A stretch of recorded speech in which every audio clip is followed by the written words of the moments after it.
நான் உமக்கு விரோதமாய் பாவம் செய்யாதபடிக்கு உம்முடைய வாக்கை என் இருதயத்தில் வைத்து வைத்து வைத்து. அப்படிதான் இருக்கும் பைபிள்ல, வைத்து வைத்து வைத்து வைத்து.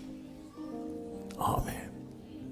அதாவது 4 ட்ரெஸ் வைக்கக்கூடிய சின்ன பெட்டியில 40 ட்ரெஸ் வைப்போம் தெரியுமா? சிலர் பீரோலாம் திறந்தா பெருவெள்ளம் வந்து வைத்து வைத்தேன். அப்படி வசனம் நமக்குள்ள இருக்கணும்.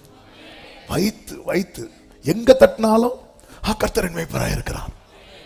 இங்க தட்டினா நம் மரணீரின் பள்ளத்தாக்கில், எங்க தட்டினாலும் வசனம். அவன் சாத்தானுக்கு தட்டுறதுக்கே பயம். ஏன்னா அவனை வெட்டுற பட்டயமே வசனம் தான். இவனை எங்க தட்டினாலும் வசனம். ஆனா நம்ம தட்டினோம் வசனத்தை தவிர, ஏன்னா நம்ம நிறைய வசனம் எழுதி வச்சிருக்கிறோம். கதை திரைக்கதை எல்லாம் நம்ம பேரை போட்டு எழுதி வச்சிருக்கோம். நீ இப்படி பண்ணல, நான் உனக்கு பண்றேன். நம்ம வசனம் இப்படிதான் இருக்கும்.